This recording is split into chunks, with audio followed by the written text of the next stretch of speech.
اس کی دولت بھی دھوکہ ہے، اس کی حکومت بھی دھوکہ ہے، اس کا عروج بھی دھوکہ ہے، اس کا زوال بھی دھوکہ ہے، اس کی عزت بھی دھوکہ ہے، اس کی ذلت بھی دھوکہ ہے، اس کا مال بھی دھوکہ ہے، اور اس کا فخر غربت بھی دھوکہ ہے، اس کی زندگی بھی دھوکہ ہے، سب نظروں کا فریب ہے۔ حضرت علی کا فرمان ہے الناس النیام اذا ما تنتبہوا، لوگ سوئے ہوئے ہیں، جب موت آئے گی تو آنکھ کھل جائے گی۔ گھاٹے کا سودا کر کے نہ مرو، گھاٹے کا سودا کر کے نہ مرو، اللہ کو ناراض کر کے نہ مرو، سب چھوڑ کے جانے والے ہیں، سب چھوٹنے والا ہے، لہذا اللہ کو ساتھ لے لو، اللہ کو ساتھ لے لو، اللہ کو ساتھ لے لو۔ سب کو مارنے کے بعد پھر اللہ کہے گا من کان لی شریکا فلیات، کوئی ہے میرے سامنے تو آؤ، من کان لی شریکا فلیات، کوئی ہے میرے مقابلے میں تو آؤ، من کان لی شریکا فلیات، کوئی ہے میری ٹکر کا تو آؤ، تین دفعہ۔ پھر اللہ زمین آسمان کو ایک جھٹکا دے گا، پھر کہے گا انا الملک، میں بادشاہ ہوں۔ پھر دوسرا جھٹکا دے گا، کہے گا انا القدوس السلام المومن، میں ہوں قدوس السلام مومن۔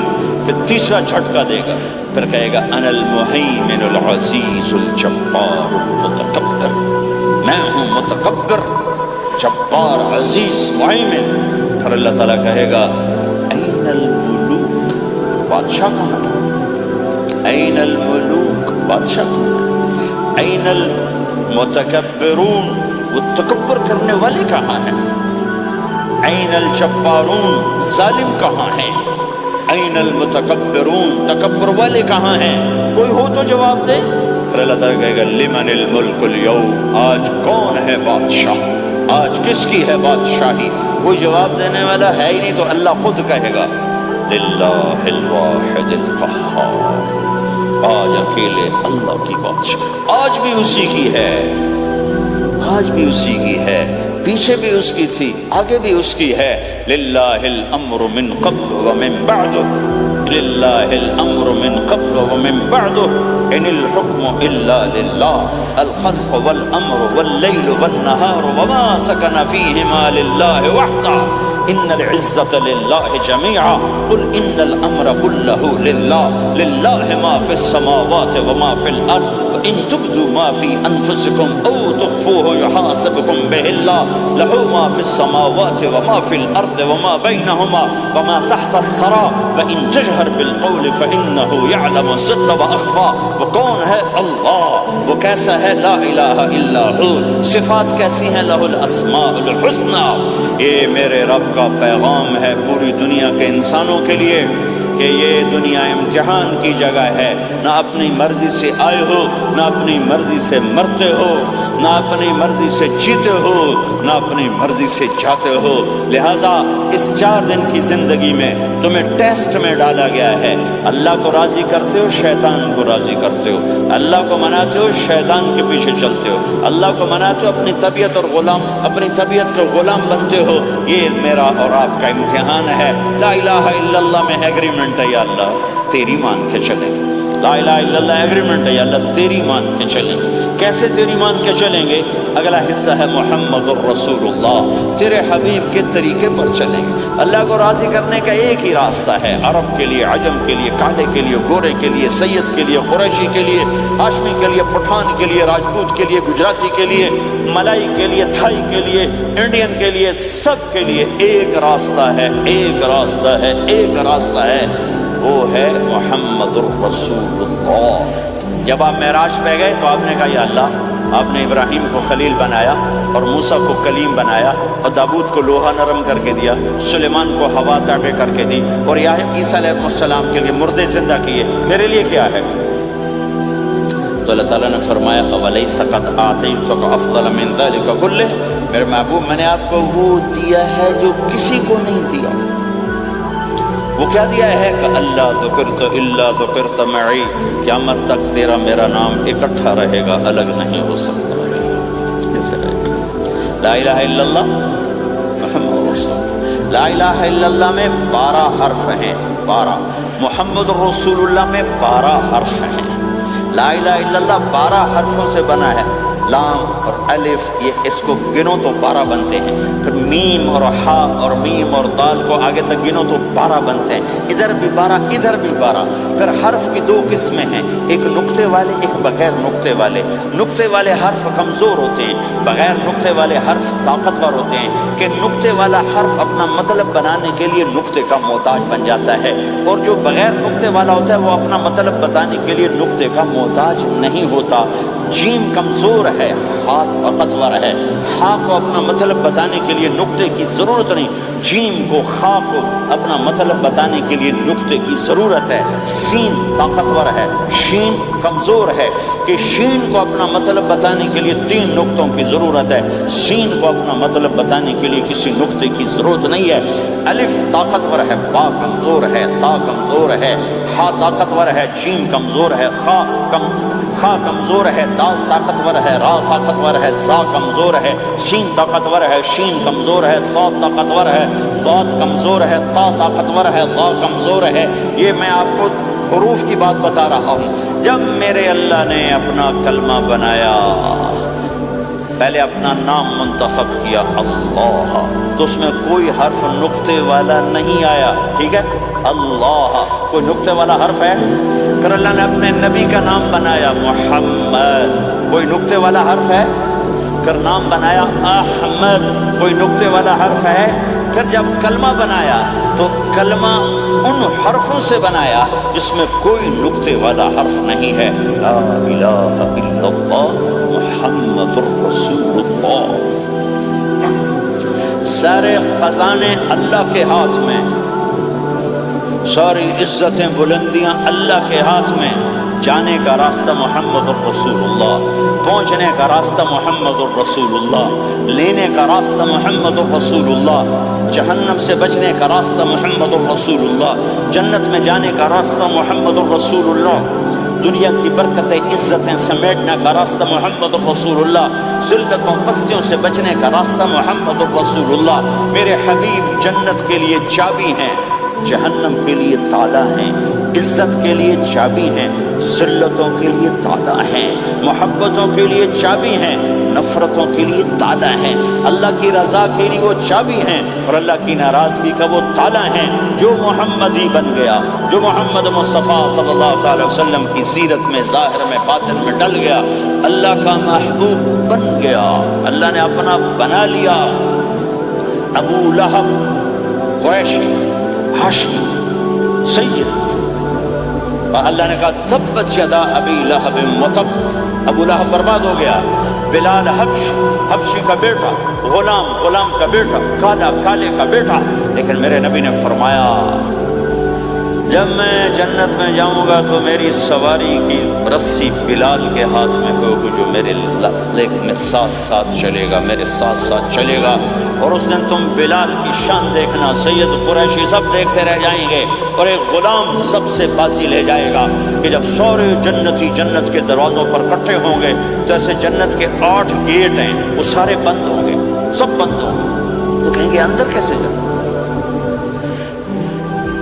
تو کہیں گے چلو آدم علیہ السلام سے بات کرتے ہیں، آدم علیہ السلام سے عرض کریں گے جناب ابا جان دادا جان دروازہ تو کھلوائیں، وہ کہیں گے بچوں میں نے تمہیں نکالا تھا، میں ڈال نہیں سکتا، جاؤ بھائی کسی اور سے بات کر۔ اب آئیں گے نوح علیہ السلام، بابا میں نہیں کر سکتا، ابراہیم علیہ السلام بابا میں نہیں کر سکتا، اسماعیل اسحاق یعقوب یوسف موسیٰ یوشع دانیال الیاس داؤد یحییٰ زکریا سلیمان، بھائی ہمارے بس کا نہیں، بھائی ہمارے بس کا نہیں، بھائی ہمارے بس کا نہیں۔ سب سے آخر میں آئیں گے عیسیٰ علیہ السلام کے پاس، اگر اللہ چاہتا تو سیدھا ہمارے نبی کے پاس پہنچا دیتا، لیکن اللہ اپنے نبی کی شان دکھانا چاہتا ہے کہ میرا نبی کتنی شان والا ہے، کتنی عزت والا ہے، جس کی سنت کو تم پھینک دیتے ہو سنت کی کوئی بات نہیں، 1 پاؤنڈ پھینکتے ہو کہ 1 پاؤنڈ گر گیا کوئی بات نہیں، کہ 1 پاؤنڈ کو بھی ڈھونڈتے پھرتے ہو، سنت کوئی بات نہیں، پاؤنڈ نہیں۔ ہمارا پاکستانی 172 سے ضرب لائے گا، ہندوستانی 100 سے ضرب لگائے گا، پتہ نہیں کیا کیا کرے گا، ہے تو اللہ تعالیٰ سب کو بھلا دے گا۔ آدم سے کہانی شروع ہوگی، چلتے چلتے چلتے عیسیٰ علیہ السلام، تو عیسیٰ علیہ السلام ایک بات کا اضافہ کریں، کہا بابا میں نہیں کھلوا سکتا، لیکن آج میں تمہیں پتہ بتا سکتا ہوں کون کھلوائے گا، یہ کوئی نبی نہیں کہے گا۔ تو کہیں گے جی بتاؤ، کہیں گے جاؤ محمد رسول اللہ صلی اللہ علیہ وسلم کی خدمت میں، ان کے سوا آج کوئی نہیں کھلوا سکتا۔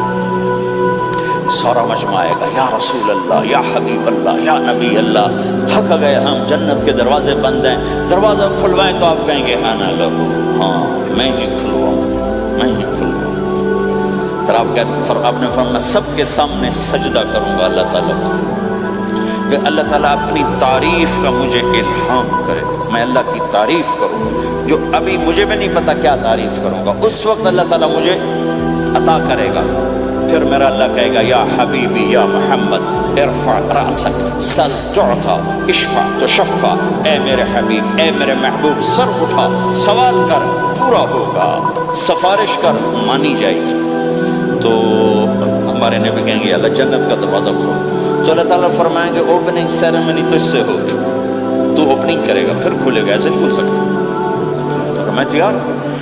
تو جنت سے ایک سواری آئے گی اڑتے ہوئے اور ہیلی کاپٹر کی طرح لینڈ کرے گی اللہ کے نبی کے سامنے، تو آپ اس کے اوپر ایسے بیٹھ جائیں گے، تو اس کی جو رسی ہوتی ہے جس سے اس کو چلایا جاتا ہے وہ رسی سے نیچے گر جائے گی۔ رسی کے نیچے گرنے کا مطلب ہے کہ اس سواری کو اللہ کے نبی نے خود نہیں چلانا، کوئی اور آئے گا جو رسی پکڑ کے چلے گا۔ اب اللہ کے نبی کی سواری کی رسی پکڑ کے چلنا یہ کوئی چھوٹا آنر تو ہے نہیں، لہٰذا سب یوں دیکھیں گے بھائی، چونکہ وہ خالی اس سے سب کو پتہ چل جائے گا کہ کوئی آئے گا، ورنہ اللہ کے نبی کے ہاتھ میں رہتی ایسے گئی، تو لہٰذا سب ایسے کون آئے گا بھائی، کون آئے گا، شاید ابو بکر آئیں، میں تو اپنی طرف سے کہہ رہا ہوں شاید عمر آئیں، عثمان آئیں، علی آئیں، نہیں بیٹے آئیں گے، حسن حسین آئیں گے، کتنے سوال اٹھ سکتے، جعفر آئیں گے، حمزہ آئیں گے، عباس آئیں گے، سب اس حیرانی میں ہوں گے، سب کی نظریں ایسے ایسے ہوں گی کہ میرے اللہ کا فرمان ہوگا بلال حبشی کو لایا جائے، یہ رسی اس کو پکڑائی جائے۔ بلال رضی اللہ تعالیٰ عنہ اللہ کے نبی کی سواری کی رسی پکڑ کر چلیں گے، اور میں سب سے پہلے جنت کے دروازے پر دستک دوں گا، فَأُقَعْقِعَهَا فَيُفْتَحُ لِي، میرے لیے دروازے پر دستک دوں گا تو اندر سے آواز آئے گی، کون؟ میں کہوں گا محمد الرسول اللہ۔ وہ کہیں گے یا رسول اللہ حکم تھا آپ کے بغیر دروازہ نہ کھلے، میں کھولوں، میرے لیے کھلے گا، میں اندر جاؤں گا۔ تو آپ نے فرمایا میرے ساتھ میری امت کے غریب لوگ پہلے میرے ساتھ جنت میں داخل ہوں، میری امت کے غریب لوگ پہلے میرے ساتھ جنت میں داخل ہوں۔ پھر آپ نے ایک عجیب بات فرمائی کہ میں دیکھوں گا کچھ عورتیں مجھ سے آگے نکل جائیں گی، کچھ عورتیں مجھ سے آگے نکل جائیں گی، تو میں ان کو حیران ہو کر پوچھوں گا تم کون ہو جو اپنے نبی سے آگے جا رہی ہو؟ کہیں گے یا رسول اللہ ہم وہ ہیں جو جوانی میں بیوہ ہو گئے اور اپنے بچوں کی خاطر دوسری شادی نہ کی، ان کی تربیت کے لیے دوسری شادی نہ کی، اور اپنے جذبات کو سینے میں دبا کے سو گئیں، ہم وہ ہیں۔ تو اللہ کے نبی نے فرمایا وہ مجھ سے بھی آگے گزر کے جائیں گی۔ ہمارے معاشرے میں کوئی بچی بیوہ ہو جائے، طلاق ہو جائے تو وہ ایک بوجھ بن جاتی، بوجھ بن جاتی۔ میرے نبی نے فرمایا تمہیں وہ صدقہ بتاؤں جس سے بڑھ کر کوئی صدقہ ہی نہیں ہے، کیا آپ نے فرمایا کہ میں تمہیں وہ صدقہ بتاؤں جس سے بڑھ کے کوئی صدقہ نہیں ہے؟ تو انہوں نے کہا جی وہ کیا؟ قال الابنۃ المردودہ، جس کی بیٹی کو طلاق ہو گئی یا جوانی میں بیوہ ہو گئی اور لوٹ کے ماں باپ کے پاس آ گئی، اس پہ خرچ کرنا سب سے بڑا صدقہ ہے۔ چونکہ ماں باپ بھی تنگ پڑ جاتے ہیں اور بھائی تو پہلے ہی کہتے ہیں کہاں مصیبت سر پہ آ پڑی ہے، تو میرے نبی نے اس کو کور کرنے کے، کیونکہ زندگی تو حادثات کا نام ہے، ہوتے رہتے ہیں، تو میرے نبی نے فرمایا سب سے اعلیٰ درجے کا صدقہ ہے اس بچی پہ خرچ کرنا جو طلاق ہو کے گھر واپس آ جائے یا بیوہ ہو کے گھر واپس آ جائے، اس پہ خرچ کرنا سب سے اعلیٰ درجے کا خرچ ہے۔ تو ان کی یہ قربانی کہ وہ اللہ کے نبی نے فرمایا مجھ سے بھی آگے آگے جا رہی ہوں۔ آپ نے فرمایا جنت کی چابی میرے ہاتھ میں ہے، اللہ کا جھنڈا میرے ہاتھ میں ہے، کوئی نبی جنت میں جا نہیں سکتا جب تک میرا قدم نہ پڑ جائے، اور کوئی امت جنت میں جا نہیں سکتی جب تک میری امت نہ چلی جائے۔ تو بھائیو اللہ کے خزانوں تک پہنچنے کا راستہ ہے محمد الرسول اللہ، اور چونکہ قیامت تک آپ نے نمونہ بندہ تھا تو اللہ نے اپنے نبی کی زندگی کی ہر شے محفوظ کر دی، کوئی چیز چھپی نہیں ہے۔ آپ کے جسم مبارک سے نکلا ہوا ہر عمل 1435واں سال شروع ہو چکا ہے، محفوظ ہے، مکتوب ہے، موجود ہے۔ کسی نبی کا حلیہ ایسے موجود نہیں جیسے ہمارے نبی کا حلیہ موجود ہے۔ آپ چلتے کیسے تھے؟ یمشی تکفیاً، آپ چلتے تھے کہ جیسے کوئی آدمی اوپر سے نیچے آ رہا ہو تو تھوڑا سا آگے جھک کے چلتا ہے، اور آپ چلتے تھے کہ آپ کے پاؤں کا چلنے کا فاصلہ، قدم سے قدم فاصلہ چھوٹا ہوتا تھا، اور چال میں تیزی ہوتی تھی، چال میں تیزی، فاصلہ تھوڑا، اس طرح آپ چلتے تھے۔ آپ کے دیکھنے کا انداز کیا تھا؟ یہ جل نظرہ الملاحظہ، یوں دیکھتے تھے، شرم کی وجہ سے نظر نہیں اٹھاتے تھے مردوں میں بیٹھ کر، کبھی کبھی یوں آنکھ اٹھاتے تھے تو پھر کسی میں جرت نہیں ہوتی تھی کہ آپ کی آنکھوں میں آنکھیں ڈال کے دیکھ سکے، یہ سارے یوں ہو جاتے تھے۔ صرف 2 آدمی آپ کو دیکھ سکتے تھے اس وقت، جب آپ کی نظر اوپر ہوتی تھی تو 2 آدمی آپ کو دیکھ سکتے تھے، ایک ابو بکر اور ایک عمر، بس۔ آپ مسجد میں داخل ہوئے، آپ کے ادھر ابو بکر تھے، ادھر عمر تھے، سامنے مجمع تھا، آپ نے یوں ابو بکر کو پکڑا، یوں عمر کو پکڑا، یوں ان کے دونوں کے ہاتھ پکڑ کر، مجھے دیکھ رہے ہو؟ ہَكَذَا نُحْشَرُ يَوْمَ الْقِيَامَةِ، قیامت کے دن ہم تینوں یوں اٹھائے جائیں گے کہ میرے دائیں طرف ابو بکر ہوگا اور میرے بائیں طرف عمر ہوگا، اور ہم تینوں یوں اپنی قبروں سے نکلیں گے۔ زندگی کی ہر شے کیوں باقی ہے؟ یہ تو میں ادائیں چھوڑو، میرے نبی کی 9 بکریاں تھیں، 1 بکرا تھا، نبی ان کے نام اگر نہ ہوں تو کوئی ہماری شریعت میں فرق پڑتا ہے، لیکن میرے نبی کی بکریوں کے نام بھی ہم تک پہنچے۔ ایک کا نام تھا عجوہ، ایک کا نام تھا سقیہ، ایک کا نام تھا برکہ، ایک کا نام تھا ورثہ، ایک کا نام تھا زمزم، ایک کا نام تھا اطلال، ایک کا نام تھا اطراف، ایک کا نام تھا قمرا، غیثاء، یہ میرے نبی کی بکریوں کے نام ہیں۔ اور بکرا تھا، اس کا نام تھا یم، عجوہ، سقیہ، زمزم، برکہ، ورثہ، اطلال، اطراف، غیثاء، قمراء۔ اور اس میں آپ کی بکری قمراء آپ کی زندگی میں مر گئی تھی، اتنی ڈیٹیل بھی موجود ہے۔ آپ کے 2 گدھے تھے، ایک کا نام تھا عفیر، ایک کا نام تھا یعفور۔ جس دن آپ کا انتقال ہوا، یعفور پورے مدینے کی گلیوں میں روتا پھر رہا تھا، وہ چیختا پھر رہا تھا، یہاں تک کہ کنویں میں چھلانگ لگائی اور مر گیا تھا۔ آپ کی 4 اونٹنیاں تھیں، عصبہ، شہبہ، جدعہ، قصوہ۔ اس میں جو آپ کی اونٹنی عصبہ تھی، ادھر آپ کا انتقال ہوا اور ادھر اس نے بیٹھے بیٹھے رونا شروع کر دیا، اور چارہ بھی چھوڑ دیا، پانی بھی چھوڑ دیا، اور بیٹھے بیٹھے بھوکی پیاسی مر گئی، چارہ نہیں کھایا، پانی نہیں پیا۔ آپ کے 2 خچر تھے، ایک کا نام تھا دلدل، ایک کا نام تھا فضہ۔ آپ کے 2 اونٹ تھے، ایک کا نام تھا عسکر، ایک کا نام تھا ثعلب۔ گھوڑے آپ نے بہت رکھے، آئے گئے، ورد، یاسوب، یعقوب، مرتجل، لساس، طراز، سقب، سبحہ، ورد، یہ سجل، یہ میرے نبی کے خوبصورت عالی شان گھوڑے ہیں۔ گھوڑوں کے نام بھی ہم تک آئے ہوئے ہیں۔ میرے نبی کا نسب اگر ہمیں نہ معلوم ہو تو ہماری شریعت میں کیا فرق پڑتا ہے؟ لیکن آدم علیہ السلام تک اللہ تعالیٰ نے اپنے حبیب کا نسب پیڑھی کو سلامت رکھا ہوا ہے۔ محمد بن عبداللہ بن عبد المطلب بن ہاشم بن عبد مناف بن قصی بن کلاب بن مرہ بن کعب بن لبی بن غالب بن فہر بن مالک بن نضر بن کنانہ بن خزیمہ بن مدرکہ بن الیاس بن مدر بن نزار بن معد بن عدنان بن اود بن حمیسہ بن سلامان بن عوز بن بوز بن قموال بن عبی بن عوام بن ناشد بن حزا بن بلداس بن یطلاف بن طابق بن جاحم بن ناحش بن ماخی بن عیفی بن عبقر بن عبید بن الدعاء بن حمدان بن سنبر بن یثربی بن یحسن بن یلحن بن ارعوا بن عید بن زیشان بن عیسر بن اقناط بن ایہام بن مقصر بن ناحد بن زار بن سمی بن مزی بن عوض بن عرام بن قیدار بن اسماعیل بن ابراہیم بن آذر بن ناحور بن سروج بن رعو بن فائل بن عابر بن ارفخشاد بن سام بن نوح بن لامک بن متوشال بن ادریس بن یرد بن ملہلیل بن قینان بن آنوش بن شیسر بن آدم علیہ السلام۔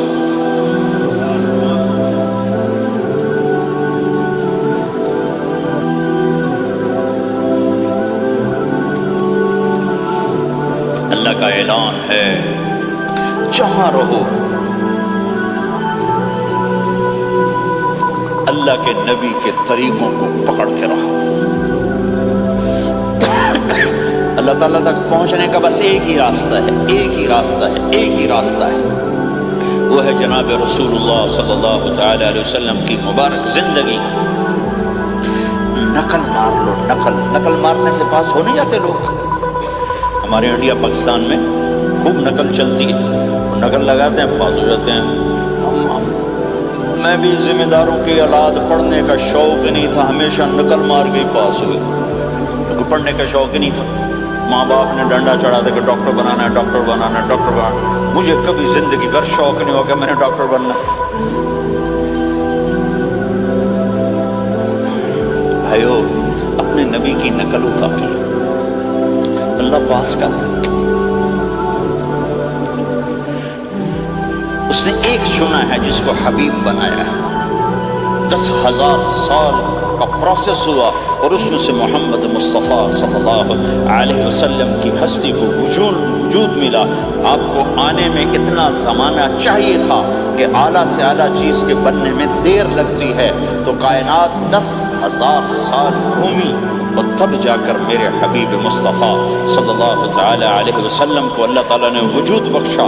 سب سے عالی نسب، سب سے عالی خاندان، سب سے عالی صفات۔ اب اللہ کے خزانوں سے لینے کا راستہ پاؤنڈ نہیں، ڈالر نہیں ہے، تجارت نہیں ہے، اللہ سے لینے کا راستہ میرے نبی کا طریقہ ہے۔ تجارت میں ہو، زراعت میں ہو، جاب میں ہو، کھیتی باڑی میں ہو، میرے نبی کا طریقہ ایک مسجد کا ہے، نماز۔ 5 وقت کی نماز یہ میرے نبی کی آنکھوں کی ٹھنڈک ہے۔ 5 وقت کی نماز اس امت کی شان پہچان ہے، اور اللہ تعالیٰ نے پہلی امتوں پر اتنی بڑی مشقت ڈالی کہ ان کی نماز مسجد کے علاوہ کہیں نہیں ہوتی تھی، مسجد میں ہی ہوتی تھی۔ ہمارے لیے کتنی آسانی کر دی، جاب میں ہے، مصلی بچھا، نماز پڑھ۔ چلو مصلی بھی کوئی نہیں، زمین دیکھ، اس پر کوئی گندگی تو کوئی نہیں ہے، بس زمین بھی تیرے لیے پاک ہے، چل نماز پڑھ۔ اور آسانی کر دی، پانی کوئی نہیں ہے، کوئی بات نہیں، مٹی میں ہاتھ مار، منہ پہ مار، پھر ایک ہاتھ مار، یوں کر، چل نماز پڑھ، میں تیری قبول کروں گا۔ یہ کسی امت کے ساتھ یہ نہیں ہوا، انہیں وضو ہی کرنا تھا چاہے پانی 50 میل پر موجود ہو، اور ہمارے لیے پانی کوئی نہیں ہے، چلو تیمم، مٹی میں ہاتھ ہمارا یوں کیا، پھر ہاتھ ہمارا ایک یوں کیا، ایک یوں کیا، چل بھائی اللہ اکبر، قبول۔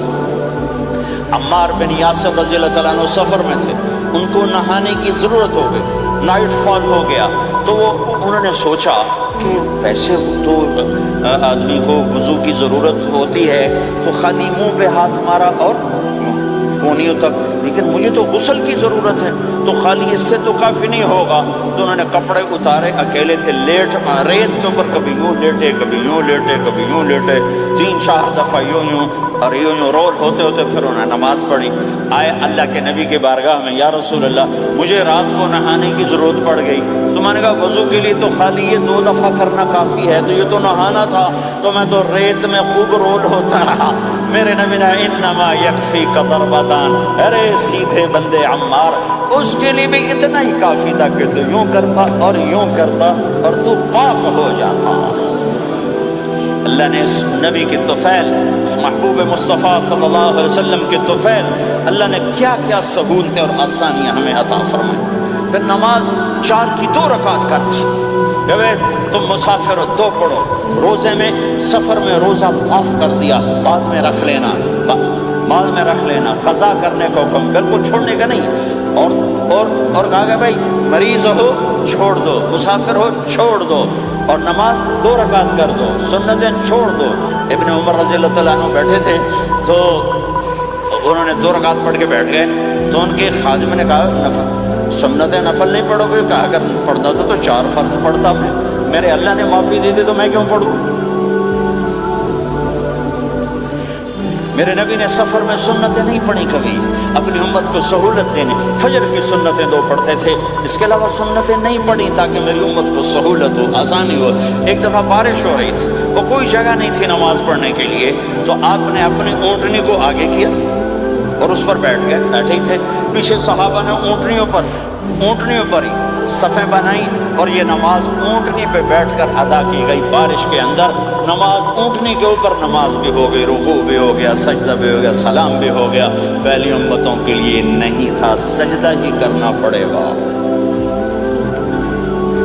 یہ اللہ کے محبوب مصطفیٰ صلی اللہ تعالی علیہ وسلم کی طفیل میرے اللہ نے ہم پہ فضل و احسان کیا، تو میرے نبی کی زندگی میں عبادات میں نماز سب سے اعلیٰ نظر آتی ہے، سب سے نمایاں نظر آتی ہے، اور پھر بازار میں، گھر میں، دفتر میں، ماحول میں میرے نبی کے اخلاق، یہ زندگی کا دوسرا روشن پہلو ہے۔ میرے نبی کی ساری زندگی دو لفظوں میں آتی ہے، عبادت اخلاق، عبادت اخلاق، یا تو اور لفظ حقوق اللہ حقوق العباد، حقوق اللہ حقوق العباد، حقوق اللہ میں نماز سب سے اعلیٰ، اور حقوق العباد میں لوگوں کی برداشت کرنا، لوگوں سے درگزر کرنا، معاف کرنا، جھوٹ سے بچنا، دھوکے سے بچنا۔ میرے نبی سے پوچھا گیا یا رسول اللہ مسلمان کنجوس ہو سکتا ہے؟ آپ نے کہا ہو سکتا ہے۔ یا رسول اللہ مسلمان کمزور ہو سکتا ہے، بزدل ہو سکتا ہے، ڈرپوک ہو سکتا ہے؟ آپ نے کہا ہو سکتا ہے۔ یا رسول اللہ مسلمان جھوٹ بول سکتا ہے؟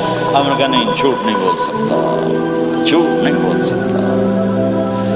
ہے میرے نبی نے فرمایا میرا امتی ہر گناہ کر سکتا ہے پر ایک جھوٹ نہیں بولے گا، ایک دھوکہ نہیں دے گا، لیکن پوری دنیا میں سب سے زیادہ جھوٹ بولنے والا اور دھوکہ دینے والا وہ اس امت کا فرد بن چکا ہے۔ سب سے زیادہ دھوکہ دینے والے ہم بن گئے، سب سے زیادہ جھوٹ بولنے والے ہم بن گئے۔ اور میرے نبی نے فرمایا تھا کہ مسلمان جھوٹ نہیں بولتا، دھوکہ نہیں دیتا، ہر گناہ کر سکتا ہے، جھوٹ نہیں بولے گا، دھوکہ نہیں دے گا۔ یہ میرے نبی کی زندگی کا دوسرا پہلو ہے کہ سچائی پہ جمو۔ چند پیسے بچانے کے لیے جھوٹ بولنا، ٹیکس بچانے کے لیے جھوٹ بولنا، کتنے پاؤنڈ بچا لو؟ ادھر تمہارے سامنے سچ روشن کھڑا ہوا ہے۔ میرے نبی نے کہا الصدق ینجی والکذب یہلک۔ ادھر جھوٹ کھڑا ہے، ادھر جھوٹ کے ساتھ 4 پاؤنڈ بچیں گے، ادھر سچ کے ساتھ اللہ ملے گا، لے لو جو لینا ہے لے لو۔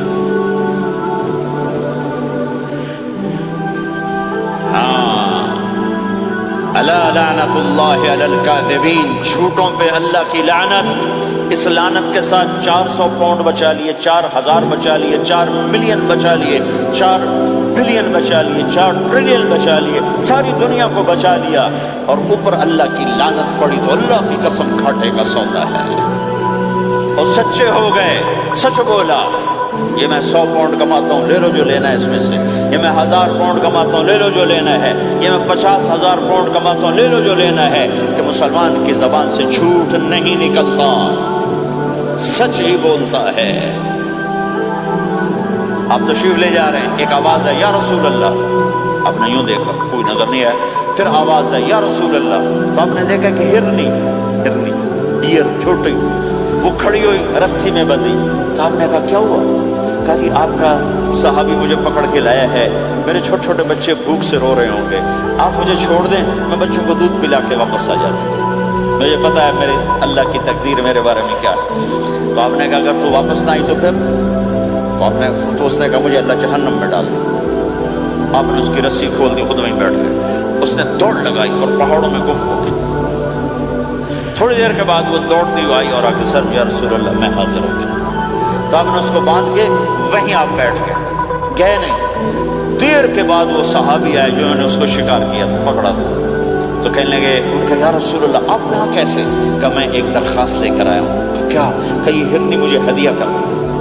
کہ یا رسول اللہ سب کچھ آپ کا ہے، کہ بس یہ ہدیہ کر دو۔ یا رسول اللہ حاضر۔ تو آپ نے اس کو لے کر رسی اس کی گردن سے لے نکالی کہ جا بچی اپنے بچوں کے پاس جا کے خوشی منا، سچ نجات دیتا ہے اور جھوٹ ہلاک کرتا ہے۔ ایک ہرنی جان کی بازی کھیل گئی سچ بولنے کے لیے، تم چند پاؤنڈوں پہ جھوٹ بولتے ہو، ایمان کو برباد کر کے رکھ دیتے ہو۔ مسلمان جھوٹ نہیں بولتا، مسلمان دھوکہ نہیں دیتا،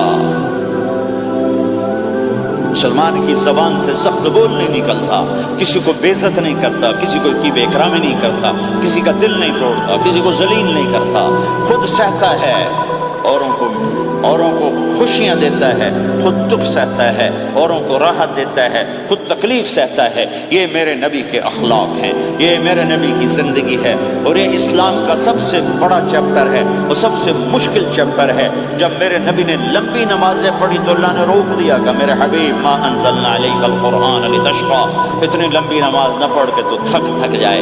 میرے نبی نے تبلیغ میں زور دکھایا تو اللہ نے روک دیا، فَلْتَذْهَبْ نَفْسُكَ عَلَيْهِمْ حَسَرَاتٍ، میرے نبی اتنا غم نہ کر کے آپ خود ہی آہیں بھرتے بھرتے آپ مر جائیں۔ میرے نبی نے مال سارا خرچ کیا، اللہ نے اس سے بھی روک دیا، وَلَا تَبْسُطْهَا كُلَّ الْبَسْطِ فَتَقْعُدَ مَلُومًا مَحْسُورًا، اتنا خرچ نہ کریں کہ آپ خود پھر دکھی ہو کے بیٹھ جائیں۔ خرچ کرنا بہت بڑا عمل، تبلیغ سب سے سارے عملوں کا سردار عمل۔ تبلیغ سے بڑا کوئی کام ہوتا تو اللہ نبیوں کو دیتا، اگر تبلیغ سے بڑھ کر کوئی کام ہوتا تو اللہ نبیوں کو دیتا، گشت سے بڑھ کر کوئی محنت ہوتی تو اللہ نبیوں کو دیتا۔ 950 سال نوح علیہ السلام گشتی کر رہے ہیں، اور اللہ کی مان لو، اللہ کی مان لو، اتنا عظیم عمل کا میرے نبی درمیانہ نماز سب سے بڑی عبادت، میرے نبی درمیانہ کام۔ لیکن جب میرے نبی نے اخلاق اچھے کیے، دشمن کو معاف کرنا، لیکن ایک آدمی آپ سوئے ہوئے تھے، آپ کی تلوار لٹکی تھی، ایک آدمی آیا، اس نے آپ کی تلوار اتاری اور یوں ماری پسلی میں، آپ اٹھ کے بیٹھ گئے۔ اب وہ قتل کے ارادے کے لیے آ چکا ہے اور تلوار یہاں ہے، کہتا من یمنعک منی، اب بول تمہیں کون بچائے گا؟ تو آپ نے مسکراتے ہوئے کہا اللہ، تو اس کے ہاتھ سے تلوار گر پڑی، تو آپ نے اٹھا لی، آپ نے یوں سیدھی کی، اب تو بچا، تجھے کون بچائے گا؟ کہنے لگا مجھے تو ہی بچائے گا، وہ تو اللہ کو جانتا نہیں تھا، کہا بابا مجھے تو ہی بچائے گا۔ تو آپ کہتے ہیں اس کا سر اڑا دو، یہ نبی کو قتل کرنے آیا ہے۔ میرے نبی نے فرمایا کلمہ پڑھتے ہو؟ کہا نہیں پڑھتا۔ کہا جاؤ معاف کیا۔ یہ میرے نبی کے اخلاق ہیں۔ 20 سال جنہوں نے قتل کے منصوبے بنائے، قتل کے منصوبے، مکہ والے، جب آپ مکہ میں فاتحانہ داخل ہوئے، ابو سفیان سب سے زیادہ آپ کو دکھ پہنچانے والوں میں پیش تو آپ نے ابو سفیان کو عزت دی۔ جو ابو سفیان کے گھر میں داخل ہوگا اس کو کچھ نہیں کہا جائے گا۔ آپ تو ابو سفیان کو بلا کے سولی پہ لٹکاتے، اور آپ کہہ رہے ہیں جو ابو سفیان کے گھر میں جائے گا اسے کچھ نہیں کہا جائے گا، جو بیت اللہ میں ہوگا اسے کچھ نہیں کہا جائے گا۔ سارا مکہ سامنے، آپ یوں بیت اللہ کا دروازے پر یوں دونوں ہاتھ ایسے ٹکا کے کھڑے تھے، پھر آپ نے کہا میں کیا کروں گا اب تمہارے ساتھ؟ تو سہیل بن عمر نے کہا آپ کریم ہیں، کریم کے بیٹے ہیں، تو آپ نے کہا جاؤ میں نے معاف کیا۔ یہ اخلاق آج مٹ چکے ہیں، مردوں سے، عورتوں سے، علم والوں سے، خانقاہ والوں سے، تبلیغ والوں سے، سب زیرو ہوئے پڑے ہیں۔ جب تک یہ اخلاق زندہ نہیں ہوتے اسلامی زندگی قائم نہیں ہو سکتی، اسلامی معاشرت قائم نہیں ہو سکتی، اور دین دو چیزوں سے آگے پھیلتا ہے، ایک دعوت اور ایک اخلاق۔ دعوت اور اخلاق، دعوت نہیں ہوگی تو اخلاق نہیں پڑے رہ جائیں گے، اخلاق نہیں ہوگے تو دعوت کوئی قبول نہیں کرے گا۔ میرے نبی نے کتنے معجزے دکھائے مکے میں، نہیں کلمہ پڑھا۔ بدر میں ان کے 70 مارے گئے، فرشتوں کو دیکھا، جبریل کے گھوڑے کی آواز سنی، کلمہ نہیں پڑھا۔ خندق میں شکست ہوئی، کلمہ نہیں پڑھا۔ پانی نکلتے دیکھا انگلیوں سے، کلمہ نہیں پڑھا۔ ایک بکرے کا ایک بازو پکایا، ایک بازو بکرے کا، ایک اگلا جو بازو ہوتا، اور 40 آدمیوں نے کھانا کھایا اور ایک بوٹی کم نہیں ہوئی، کلمہ نہیں پڑھا۔ لیکن جب میرے نبی نے کہا جاؤ معاف کیا تو سارے ہی کلمہ پڑھ گئے کہ واقعہ یہ اخلاق نبی کے ہو سکتے۔ حنین کی جنگ میں جب بھاگے لوگ، شکست ہوئی، تو ایک صحابی کا بھاگتے ہوئے پاؤں ہمارے نبی کے پاؤں پر آیا، جوتا سخت تھا، تو آپ نے کہا اوجعتنی، اور آپ کے ہاتھ میں چھڑی تھی، آپ نے اس کو یوں ماری، اوجعتنی، ارے تو نے مجھے کتنا زیادہ درد پہنچایا، دکھ پہنچایا۔ وہ بیچارے پگھل کے رہ گئے اور پریشان ہو گئے، اور فرماتے ہیں سارا دن میں پریشان، ساری رات پریشان کہ اللہ کے نبی کو میں نے تکلیف پہنچائی، اب میرا کیا بنے گا؟ اگلا دن ہوا تو اعلان ہو رہا تھا بھائی جس کا پاؤں نبی کے پاؤں پہ آیا تھا اس کو اللہ کے نبی بلا رہے ہیں۔ تو صحابی کہنے لگے میں نے سمجھا بس اب میری تو دنیا بھی گئی اور آخرت بھی گئی. اب میرے اوپر کیس بنے گا اور مجھے ڈانٹ ڈپٹ بھی ہوگی, میرا کتنا بڑا گھاٹا نقصان ہوگا. یہ حاضر ہوئے ڈرتے ڈرتے. تو آپ نے فرمایا میرے بھائی کل میں نے تمہیں چھڑی ماری تھی, وہ مجھے معاف کر دینا, اور یہ 80 اونٹ تمہیں ہدیہ دیتا ہوں. 80 کیملز یعنی 80 پراڈو, 80 رینج روور کا یہ میری طرف سے تمہیں ہدیہ ہے. وہ حیران پریشان, یہ میرے نبی کے اخلاق ہیں, یہ میرے نبی کے اخلاق ہیں. کانٹے بچھانے والی نے 4 دن آنا چھوڑ دیا, بیمار ہو گئی تھی. تو آپ نے کہا کیا بات ہے, وہ ہمارے راستے میں اب کانٹے کوئی نہیں ہے. کہا جی وہ بیمار پڑی ہے جو کانٹے بچھاتے تھے. تو آپ اس کے گھر چلے گئے, ماں جی خیریت تو ہے, آپ ٹھیک تو ہیں؟ کہا بیٹا مجھے کلمہ پڑھا دے, بس تیرے اخلاق نے مجھے فتح کر لیا ہے. میرے بھائیوں یہ چیپٹر بھول چکے ہیں, بھول چکے ہیں, بھول چکے ہیں. جب تک یہ چیپٹر زندہ نہیں ہوگا زندگی اسلامی نہیں بنے گی, معاشرہ اسلامی نہیں بنے گا, اور آگے قوموں کے لیے اسلام کا دروازہ نہیں کھلے گا. ہمیں معاف کرنا آتا ہو, ہمیں گالی دینے والے کو دعا دینا آتا ہو, غیبت کرنے والے کی تعریف آتی ہو, اور غیبت کرنے سے, غیبت سننے سے اپنے آپ کو ایسے بچاؤ جیسے زہر سے بچاؤ, جیسے آگ سے بچاتے ہو. ایک دوسرے کو نفرت کا بول نہ بولو ورنہ ساری زندگی تباہ و برباد ہو جائے گی. میرے رب کی قسم, میرے نبی نے کہا ایک زبان کا بول انسان بولتا ہے اور جہنم کی گہرائیوں میں گر جاتا ہے, اور ایک زبان کا بول انسان بولتا ہے اور جنت کے درجات پر چڑھ جاتا ہے. یہ زبان بہت طاقتور چیز ہے. میں ہر بیان میں اس کو دوہرا رہا ہوں کہ جتنا یہ عمل ختم ہو چکا ہے اتنا کوئی عمل بھی نہیں ختم ہوا ہے. میرے نبی نے فرمایا معاذ تمہیں سارے دین کا خلاصہ بتاؤں؟ معاذ الا انبئک بملاک ھذا کلہ, میں تمہیں پورے دین کا خلاصہ بتاؤں؟ کون معاذ, کون معاذ جس کے ہاتھ میں علماء کا جھنڈا ہوگا؟ کون معاذ؟ میں ابھی مئی میں ان کے اردن اجتماع میں گیا, آگے ان کے اربد میں گئے, آگے وہاں ان کا مقبرہ ہے 18 کلومیٹر. میں گیا کمرے میں داخل ہوا تو سارا کمرہ خوشبو سے مہک رہا تھا, اور مجھے ایک شخص نے بتایا یہ خوشبو 24 گھنٹے یہاں آتی رہتی ہے. جن کو 18 ہجری میں انتقال ہوا, 1417 سال ہو گئے مرے ہوئے, اور قبر سے خوشبو آ رہی, خوشبو آ رہی, خوشبو آ رہی. اس آدمی کو سمجھایا کیسے اور بتایا کیا؟ معاذ تمہیں سارے دین کا خلاصہ بتاؤں؟ کہا جی بتائیں. تو آپ نے یوں کیا, اپنی زبان نکالی اور اس کو پکڑا انگلی سے, کہا کف ھذا, معاذ اس زبان پہ قابو پایا, یہ پورا دین ہے. یہ زبان آج کھل گئی ہے, کھل گئی ہے. حضرت لقمان علیہ السلام کا فرمان ہے, بیٹا میں چپ رہنے پہ کبھی نہیں پچھتایا, میں ہمیشہ اپنے بول پہ پچھتایا. معاذ نے کہا یا رسول اللہ زبان کے بول پہ پکڑ ہوگی؟ کہ تیرا بھلا ہو جائے معاذ, سب سے زیادہ جہنم میں دھکا دینے والی زبان ہوگی. اور ایک صحابی ہیں ابو دجانہ. کون ابو دجانہ؟ السابقون الاولون من المہاجرین والانصار, اس میں پہلی صف کے صحابہ. کون ابو دجانہ؟ جب آپ حج پر گئے تو اپنی جگہ مدینے کا امیر ابو دجانہ کو بنایا. ابو دجانہ حج میں شریک نہیں ہوئے, کہ آپ نے اپنی جگہ ان کو اپنا نائب بنا کے وہاں کھڑا فرمایا ابو دجانہ میری جگہ پر مدینے کا امیر ہے, یہ وہ ابو دجانہ ہیں. کون ابو دجانہ؟ جو جنگ بدر سے لے کر آخری حج تک ہر سفر میں شریک ہیں, ہر سفر میں شریک ہیں. ان کی ایک بات میں بتانا چاہتا ہوں, پہلے تھوڑی سی ان کی ہسٹری بتانا چاہتا ہوں. کون ابو دجانہ؟ احد کی جنگ میں آپ نے تلوار اٹھائی, کہ اس تلوار کو کون لے گا؟ کئی صحابہ کھڑے ہو گئے. آپ نے کہا اس تلوار کا حق کون ادا کرے گا؟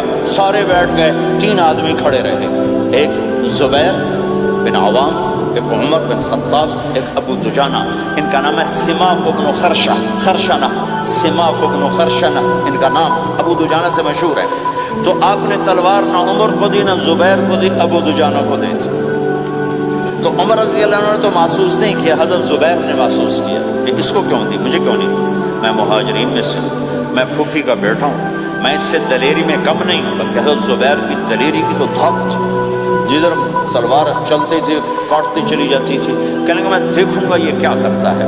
تو ابو دجانہ کے پیچھے پیچھے زبیر کو لیے. تو ابو دجانہ نے جو حملہ کیا تو 3000 کا لشکر تھا, اس کو چیر کے پار نکل گیا, پورے لشکر کو کاٹ کے پار نکل گیا.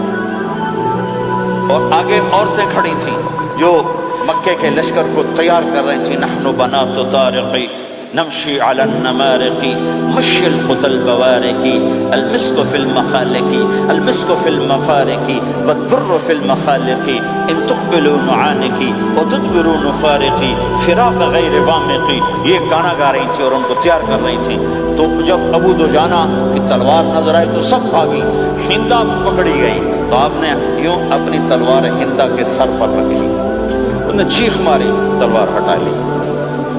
تو زبیر پیچھے پیچھے کہ لو یہ کیا کیا ہے. جنگ میں اگر کوئی عورت حصہ لے اسے مارنا جائز ہے, ویسے جائز نہیں ہے. عورت کو, بچے کو, بوڑھے کو ہاتھ لگانا جائز نہیں ہے. تو انہوں نے کہا تلوار کیوں نہیں چلائی؟ کہا میرے محبوب کی تلوار ہے, عورت کے خون سے رنگین کر کے اس کی شان نہیں گھٹانا چاہتا.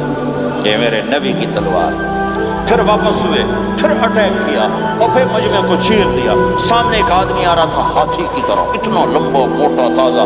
تو زبیر کہنے لگے میرے جی میں آیا کبھی اس کی ٹکر ہونا, پھر میں دیکھوں ابو دجانہ کیا چیز ہے. تو اللہ کا کرنا ایسا ہوا ابو دجانہ دونوں آمنے سامنے ہو گئے. دو ایسے شاہ سوار تھے کہ دونوں طرف کے لشکر ذرا تھم گئے اور وہ دونوں ڈٹ گئے.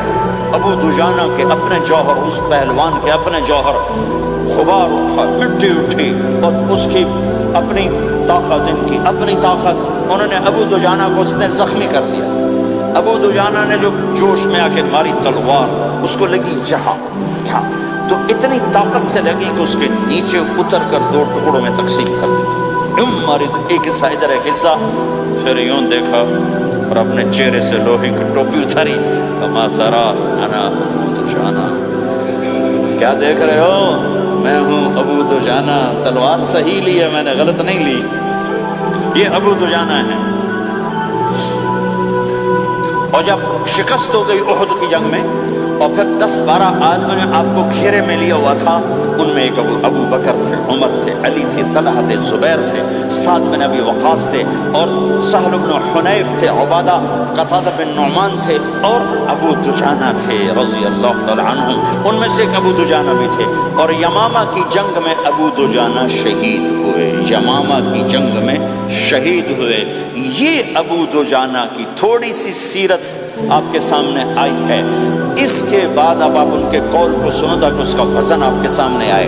یہ بدر کے شریک ہیں. اللہ کے نبی نے کہا بدر کا صحابی جو مرضی کرے بخشا گیا. یہ صلح حدیبیہ کے شریک ہیں. اللہ نے قرآن میں کہا لقد رضی اللہ, میں ان سے راضی ہو گیا. یہ صحابی ہیں. اللہ نے کہا کلا وعد اللہ الحسنى, اے میرا نبی تیرے ہر صحابی کے لیے جنت کا وعدہ ہے. اب یہ کیا کہتے ہیں, یہ کیا کہتے ہیں لوگوں, ان ارجع عملی عند, لوگوں میرے پاس, ابو دجانہ میرے پاس بخشش کا سب سے بڑا عمل جانتے ہو کیا ہے؟ بدر نہیں, احد نہیں, حدیبیہ نہیں, خندق نہیں, خیبر نہیں, فتح مکہ نہیں, آخری حج نہیں. کیا ہے, کیا ہے لوگوں, ان ارجع عملی عندی, میرے پاس آخرت میں بخشش کا سب سے بڑا عمل بس ایک ہے کہ ما آذیت احدا باللسان, میں نے اپنی زبان سے کبھی کسی کو دکھ نہیں پہنچایا. ولا اجد فی قلبی غلا لاحد, اور میرے دل میں کسی کے لیے بغض کوئی نہیں ہے, بس یہ میری بخشش کا عمل ہے. تو بھائیو, نبی کے اخلاق میں 2 چیزیں لے لو. ایک زبان سے کسی کو دکھ نہ دو, ایک دل میں کسی کا بغض نہ رکھو. اللہ کی قسم بغیر حساب کتاب کی جنت میں جاؤ گی. بڑے بڑے جنید بغدادی اور بڑے بڑے معرفت والے تمہیں دیکھتے رہ جائیں گے. تمہاری رفتار اتنی تیز ہوگی کہ تمہیں وہی پکڑ سکے گا جس کا یہ 2 عمل تم سے زیادہ اچھا ہوگا. جس روڈ پہ رش ہوتا آپ وہاں سے گاڑی ہٹا لیتے ہیں. ادھر نہیں, ادھر رش ہے, وہ آپ کو سائن وغیرہ آپ کو آ جاتے ہیں کہ بھائی ادھر بلاک ہے, ادھر نہیں جانا, ادھر جانا ہے.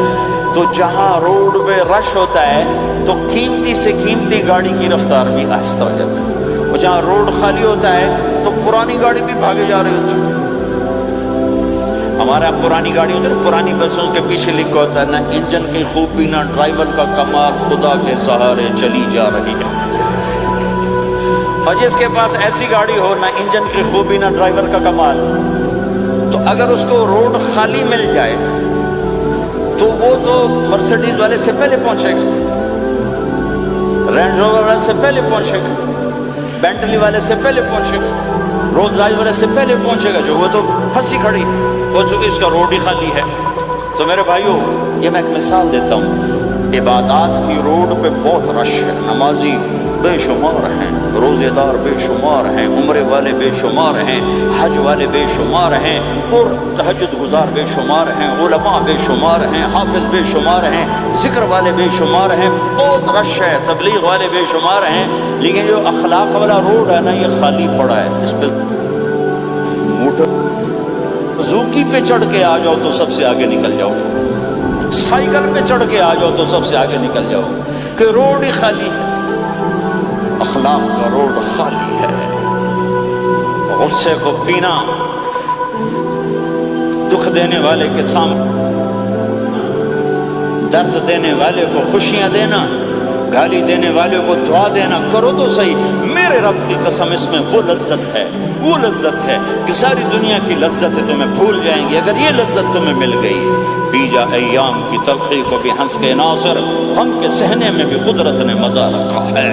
اپنے لہو کے گھونٹ پی، زخم پہ زخم کھا کے جی، آہ نہ کر لبوں کو سی، عشق ہے دل لگی نہیں، سینے پہ تیر کھائے جا، آگے قدم بڑھائے جا، یعنی زبان حال سے کہہ دے کہ ہاں ستائے جا۔ آج اخلاق کوئی نہیں ہے، میں تو روتا پھرتا ہوں۔ تبلیغ میں نکلو نکلو نکلو، خانقاہوں میں ذکر ذکر ذکر، اور مدرسوں میں فقہ فقہ فقہ، کوئی تو اس سبب کو بھی، یا اور بھی دکھ ہیں زمانے میں محبت کے سوا، راحتیں اور بھی ہیں وصل کی راحت کے سوا۔ جس دن امت کے اخلاق زندہ ہوئے، آپ اسلام کی بہار دیکھو گے۔ اگر اپنے گھر میں خوشیاں لانا چاہتے ہو تو اللہ کی قسم بڑے گھر سے نہیں آئے گی، کوئی 5 لاکھ پاؤنڈ کی گاڑی سے خوشی نہیں آئے گی، کوئی بہت بڑا عالی شان بنگلہ بنانے سے خوشی نہیں آئے گی، تمہارے اخلاق سے گھر میں خوشی آئے گی۔ اگر بیوی کا سلوک تمہارے ساتھ اچھا ہے، تمہارا سلوک بیوی کے ساتھ اچھا ہے، اس گھر میں خوشی ہے۔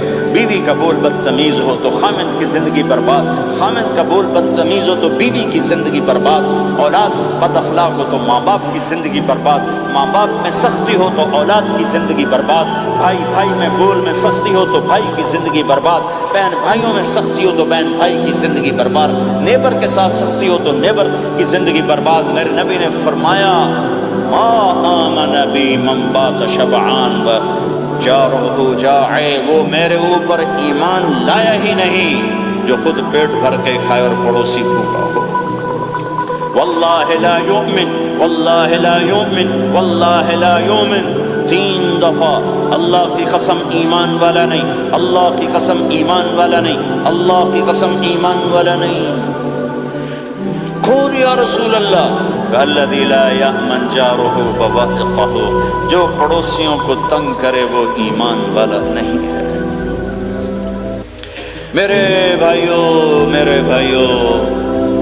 یہ چیپٹر مٹ چکا ہے، کہیں نہیں دیکھنے کو ملتا ہے۔ ایسا نہیں کہ دنیا خالی ہو گئی ہے، لیکن 1 کروڑ میں 1 ملا تو کیا ملا، 1 کروڑ میں بھی 1 نہیں ملتا۔ میں بڑے لمبے سفر کر کر کے اس نتیجے پر پہنچا ہوں کہ 1 کروڑ مسلمان اکٹھے کروں،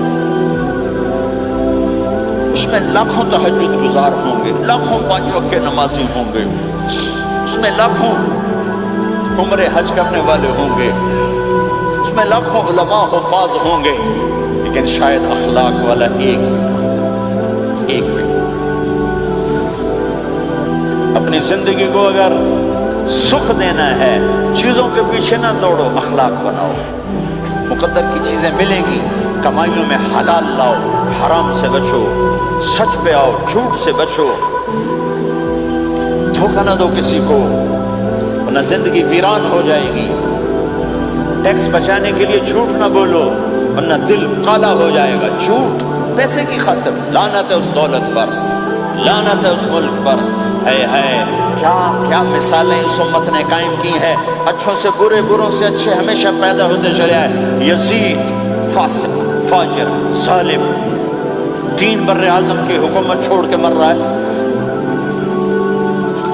34 سال کی عمر، اور بعض آتا ہے 38 سال کی عمر، 40 سال کو نہیں پہنچا، 40 سال سے پہلے مر گیا۔ اس کا بیٹا معاویہ بن یزید رضی اللہ تعالیٰ عنہ، 3 بر اعظم کی حکومت، 3 بر اعظم کی حکومت، 40 دن حکومت کی، 40 دن، پھر اپنے سارے خاندان کو اکٹھا کیا اور کہا دیکھو لوگو، جس حکومت کے نیچے حسین کا خون گرا ہو میں اس حکومت پہ لعنت بھیجتا ہوں، یہ ہے تمہاری حکومت، جس کو مرضی دے دو، مجھے نہیں چاہیے۔ 3 بر اعظم کی حکومت چھوڑ دی، صرف 22 سال کی عمر میں، 22 سال کی بھرپور جوانی کی عمر میں حکومت کو لات مار دی۔ میں چند پاؤنڈ کے لیے سچ کو لات مار دوں، میں چند پاؤنڈ کے لیے انسانوں کو دھوکہ دوں؟ تو بھائیو سچ کے عادی بنو، بڑا عالی خلق ہے سچ بولنا، بڑے عالی اخلاق ہیں لوگوں کو نفع پہنچانا، لوگوں کے سامنے میٹھا بنو، کڑواہٹ اندر رکھو، مٹھاس تقسیم کرو، پوری دنیا میں دین زندہ ہوگا۔ اس نقل و حرکت، یہ دعوت کی نقل و حرکت، میں بولٹن میں آج سے 31 سال پہلے بھی آیا تھا، 20 آدمی نہیں اکٹھے کر سکے تھے ہم، سارے دن کے گشتوں کے بعد ایک گرجا مسجد تھا اس وقت، تو ہم کو 50 آدمی اکٹھے نہیں کر سکے تھے، آیا ہزاروں کا مجمع ہے، اس کے پیچھے پتہ نہیں کتنی محنتیں ہوئی ہیں، تب جا کر یہ رنگ بنا ہے، اس ایک شکل بنی ہے، اس میں رنگ بھرنے کی ضرورت ہے، اور وہ ہے میرے نبی کے اخلاق، میرے نبی کی مبارک زندگی، جس میں درگزر، جس میں معاف کرنا، جس میں میٹھا بول، جس میں چھوٹا بن جانا اور دوسرے کو بڑا بنانا، جس میں سچ بولنا، جس میں دھوکے سے بچنا، یہ مسلمان کی شان ہے۔ تو ہمارے تو نوجوان یہاں کی لڑکیوں کو دھوکہ دیتے ہیں، پیپر بنانے کے لیے یہاں کی لڑکیوں سے شادی کرتے ہیں، ان کی زندگیاں برباد کر دیتے ہیں، اپنا ایمان خراب کرتے ہیں، ان کی زندگی خراب کرتے ہیں۔ مسلمان ہی دھوکے باز بن جائے تو لوگوں کو راہبری کون دے گا؟ راہبر کون بنے گا؟ تو میرے بھائیو، اللہ اس کے رسول کو ڈھونڈنے کے لیے یہ تبلیغ کی محنت ہے، در در پھرو، اور یہ 2 باتیں بن جائیں، ایک ہماری عبادات ٹھیک ہو جائے، ایک ہمارے اخلاق ٹھیک ہو جائے، اس کو لے کر جب ہم پھریں گے تو اللہ کے فضل سے ایک لہر چلے گی جو دنیا کے ہر آخری کونے تک پہنچے گی، ہر گھر کو اللہ تعالیٰ توحید کے نور سے روشن کر دے گی۔ اس کے لیے ہم وقت مانگتے ہیں کہ یہ ایک زندگی ہے جو میرے 1.25 گھنٹے کی تقریر سے 1.5 گھنٹے کی تقریر سے قابو میں نہیں آئے گی، اس کو سیکھنے کے لیے وقت مانگتے ہیں۔ نکلو میرے بھائیو، اور آج تک جو اللہ پاک کے ساتھ، اللہ کے رسول کے ساتھ کوئی جنگ کی، اس سے صلح کر لو، کسی سے لڑے ہوئے ہو فوراً صلح کر لو، اس کو بھی منا لو، اس سے بھی مان جاؤ، کسی سے روٹھے نہ رہو، کسی سے قطع تعلق نہ کرو، سب سے سلام کرو، دل کو صاف رکھو۔ ابو دجانہ جیسی ہستی فرماتے ہیں کہ میری بخشش کا عمل یہ ہے کہ زبان سے دکھ نہیں دیا، دل میں بغض کوئی نہیں، اور وہ کہتے ہیں میرا سب سے بڑا عمل ہے اپنے نبی کے اخلاق میں 2 باتیں لے لیں، اس زبان سے کسی کو دکھ نہ پہنچے، دل میں کتنا ہی لوگ ستائیں، بغض نہ رکھو، صاف کرو، دھو دو، اور فرائض میں نماز چھوٹے نہیں، اور پھر اس کو لے کر یہ امت پھرے، چونکہ اس امت کا کام بیٹھنا نہیں ہے، اس امت کا اجتماعی جرم ہے کہ انہوں نے اللہ کے دین کے لیے پھرنا چھوڑ دیا، اس امت کی اجتماعی خطا ہے کہ انہوں نے اللہ کے پیغام کو آگے پہنچانا اس کو اپنا کام نہ سمجھا، اس کے لیے پھرنا چھوڑ دیا تو اپنے بھی ہاتھوں سے نکل گئے، پرائے تو پہلے ہی پرائے تھے۔ تو میرے بھائیو، اس کے لیے نیت کرو، ارادے کرو، جو بھائی یہ تیار ہوں 1 دسمبر کے آخر تک تو وہ کھڑے ہو کر ذرا اپنے ناموں کا اظہار فرما دیں، اور یہ جو چھٹیاں آ رہی ہیں، یہ ساری چھٹیاں لگانے کے لیے جو نوجوان تیار ہوں وہ بھی کھڑے ہو کے اپنی شکلیں زیارت کروا دیں، اللہ بھی راضی ہو جائے، اللہ کا نبی بھی راضی ہو جائے، جلدی سے کھڑے ہو کر بتا دیں، فرمائیں جی۔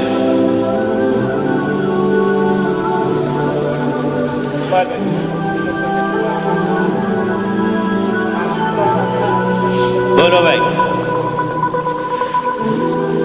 یہ چھٹیاں تو ماشاءاللہ ہوتی ہیں، اس میں نوجوانوں کو نکلنا چاہیے۔ اکثر نوجوان بیٹھے ہیں، اٹھو بھائی۔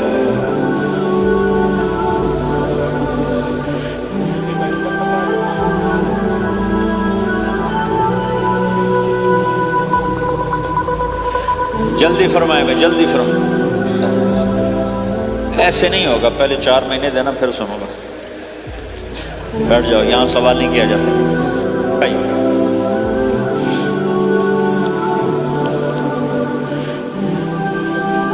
جلدی سے بتائیں بھائی، جلدی سے بتائیں بھائی، ان چھٹیوں میں کون نکلے گا اللہ کے راستے میں؟ ان چھٹیوں میں جو نوجوان تیار ہوں کھڑے ہو جائیں۔ ان چھٹیوں میں جو تیار ہیں چھٹیاں لگانے کے وہ کھڑے ہو جائیں۔ چھٹیاں اللہ کے راستے میں۔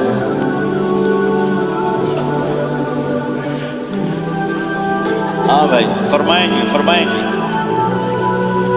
بھائی۔ اور آپ کے لیے آسان کر دیتا ہوں، اس سال آج کیا تاریخ ہے بھائی؟ 22 نومبر۔ اگلے سال 22 نومبر تک اللہ زندگی رکھے، جو بھائی چلے 4 مہینے کے لیے تیار وہ کھڑے ہو جائیں۔ 1 سال کے اندر، 1 سال کے اندر انشاءاللہ ہم جائیں گے، وہ بھائی کھڑے ہو جائیں۔ 1 سال کے اندر انشاءاللہ ہم نے جانا ہے، ترتیب بنانی ہے، وہ کھڑے ہو جائیں۔ زندگی میں جو کہیں گے ہم نکلیں گے وہ بھی کھڑے ہو جائیں۔ چلو سارے بیریئر ہٹا دیتا ہوں، لو بھائی سب کی تشکیل ہو گئی۔ بیٹھ جاؤ بھائی، ماشاءاللہ بیٹھ جاؤ بھائی، بیٹھ جاؤ بھائی، بیٹھ جاؤ۔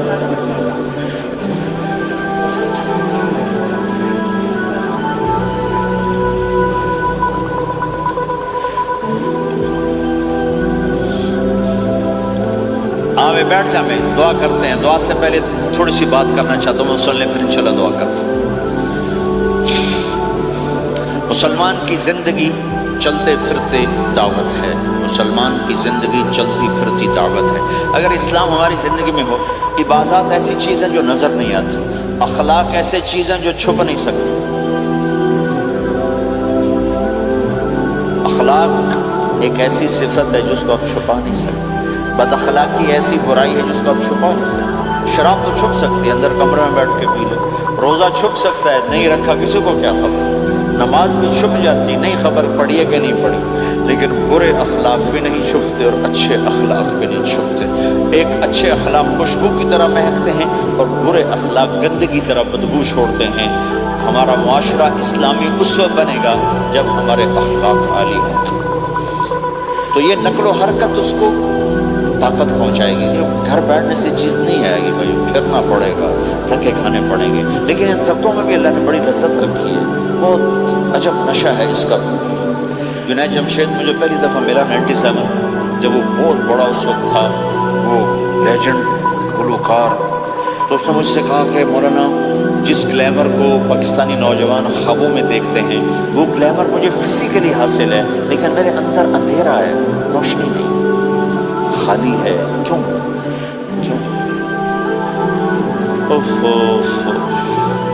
میں نے کہا تمہارے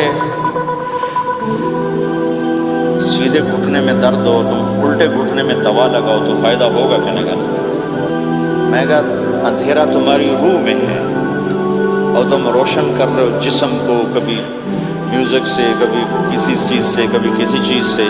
تو عورت، شراب، میوزک، ان کا روح میں کوئی واسطہ ہی نہیں، یہ روح تک جاتی نہیں۔ ان کی پینیٹریشن جسم تک ہے اور جسم کو کنٹرول روح کرتی ہے۔ جب روح میں بھوک اٹھتی ہے تو وہ پریشانی میں کی شکل میں ظاہر ہوتی ہے۔ تم اللہ سے تعلق بنا لو، یہ سب کچھ ٹھیک ہو جائے گا۔ پھر جب نے 3 چیلے شروع کیے تو اس کا مجھے فون آیا۔ ہمارا ایک شہر ہے چھوٹا سا، زلزلے میں ختم ہو گیا تھا، بالاکوٹ۔ تو اس کا مجھے وہاں سے فون آیا کہ مولانا میں ایک پرانی مسجد میں ایک پھٹی ہوئی چٹائی پر لیٹا ہوا ہوں اور جس سکون کو میں 5 سٹارز ہوٹل میں دیکھتا تھا، ڈھونڈتا تھا، وہ آج مجھے یہاں مل چکا ہے۔ اور مجھے یوں لگتا ہے میں ہوا میں اڑ جاؤں، ہوا میں اڑ جاؤں۔ کیا ہوا کہ اللہ سے تعلق بنا اور روح میں سکون آ گیا، ٹھنڈک آ گئی۔ تو ایک گناہوں سے بچنا اور ایک فرائض کو پورا کرنا، ایک اپنے اخلاق کو ٹھیک کرنا، یہ چند ایک کام ہیں جو کر لے گا اللہ اسے آباد کر دے گا۔ جہاں ہو نماز نہ چھوٹے، رمضان آ جائے روزے نہ چھوٹے، زکوٰۃ فرض ہو جائے خوشی سے ادا کریں۔ اپنی کمائیوں کو حلال پہ لائیں، غلط کاغذات سے، غلط پیپر سے، غلط ہیرا پھیری سے پیسہ نہ بنائیں، یہ پیسہ تباہی کے سوا کچھ نہیں لاتا۔ اپنی حلال کمائی کرو، کہ میرے نبی کا فرمان ہے جو صبح سے شام تک حلال کمانے میں تھکتا ہے اس دن کے سارے گناہ معاف ہو جاتے ہیں۔ سعد بن معاذ بیٹھے تھے، ان کے ہاتھوں پر اللہ کے نبی کی نظر پڑی تو ہاتھ بڑے سخت تھے، تو آپ نے کہا سعد تیرے ہاتھ اتنے سخت کیوں ہیں؟ کہا جی میں اپنے باغ میں خود کام کرتا ہوں، اس سے یہ سخت ہو گئے۔ تو آپ نے سعد کا ہاتھ پکڑا اور ایسے چوما اور کہا اپنے بچوں کو حلال کھلانے میں بچوں کو حلال کھلانے میں جو ہاتھ ایسا ہو جائے گا اس پہ جہنم کی آگ حرام ہو جائے گی۔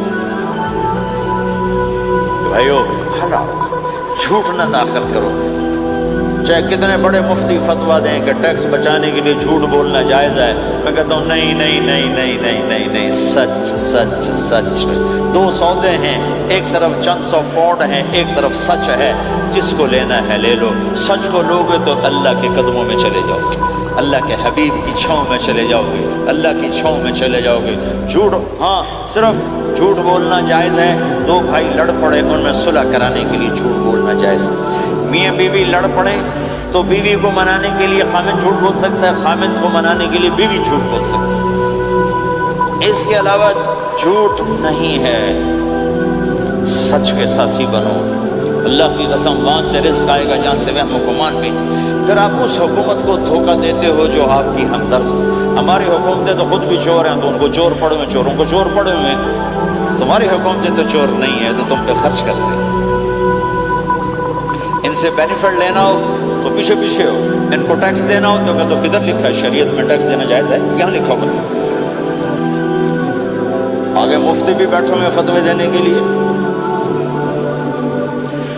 جب ان سے نفع اٹھاتے ہو تو ان کو نفع پہنچاؤ، ان سے سہولتیں لیتے ہو ان کو سہولت پہنچاؤ۔ جو تمہارے خرچ کرنے میں دیانتدار ہیں ان کے ساتھ بددیانتی نہ کرو۔ مسلمان ہو اور دھوکہ، یہ دو چیزیں جوڑ نہیں سکتی۔ اپنی عیاشی تھوڑی کم کر دو تو اللہ اس میں برکت دے گا۔ آپس میں کبھی اونچ نیچ ہو جائے فوراً صلح کرو، لڑائی پہ باقی نہ رہو کہ یہ ہم نے بات نہیں کرنی، ہمارا سلام دعا ختم، ایسا کبھی نہ کرو۔ اونچ نیچ ہوتی ہے لیکن فوراً صلح کرو۔ ماں باپ میاں بیوی اکٹھے رہتے ہیں تو ہمارا سسرالی معاشرہ بہت سخت قسم کا ہے، ماں باپ اتنی مداخلت کرتے ہیں بچے میں ان کی زندگی تباہ کر دیتے ہیں۔ ساس سسر بہو پہ اتنا حق جتلاتے ہیں کہ خامد کا بھی اتنا حق نہیں رہ جاتا، اس سے زندگی ٹوٹ جاتی ہے۔ اگر سسر ہو بہو کو عزت دو، ساس ہے بہو کو عزت دے، بہو ہے ساس سسر کو عزت دے، لیکن اللہ کی قسم ساس اور سسر کا بہو پہ کوئی شرعی حق کوئی نہیں۔ میرے بچے کی شادی ہوئی، میں نے اپنی بیوی سے کہا بات سنو، ہم کسی کی بیٹی کو لے کے آ رہے ہیں، اگر ماں بن کے دکھاؤ گی تو میں یہاں اس کو لاؤں گا، اور اگر ماں بن کے نہیں دکھانا تو میں اس کو الگ کر دیتا ہوں، تاکہ ہم اس کی زندگی میں دخل انداز نہ ہوں، ہم ان کی زندگی کو خراب نہ کریں۔ اگر کسی کے پاس الگ گھر دینے کی وسعت نہیں ہے تو وہ خود تو الگ ہو سکتا ہے کہ نہیں ہو سکتا؟ ایک ہی گھر میں رہتے ہیں، الگ گھر کی وسعت نہیں، تو دونوں باہر نکل جاؤ، بچوں کی زندگی سے باہر نکل جاؤ، اپنا ان پر حاوی نہ کرو، ورنہ آپ خود بھی برباد ہو جاؤ گے، ان کو بھی برباد کر دو گے۔ کتنی طلاقوں کے پیچھے ساس اور سسر ہے، کتنی طلاقوں کے پیچھے میاں بیوی کی آپس کی بدتمیزی ہے کہ اس ماحول میں برداشت کرنے کا رواج ہی ختم ہو گیا۔ برداشت نہیں کرنا، بڑا نقصان سہنا ہے، چھوٹا نہیں سہنا۔ یہ ڈائمنڈ کیسے بنتا ہے؟ ڈائمنڈ کاربن ہے، وہ ڈائمنڈ کیسے بنتا ہے؟ وہ پریشر کو برداشت کرتا، اللہ چمکا کے اسے ڈائمنڈ بنا دیتا۔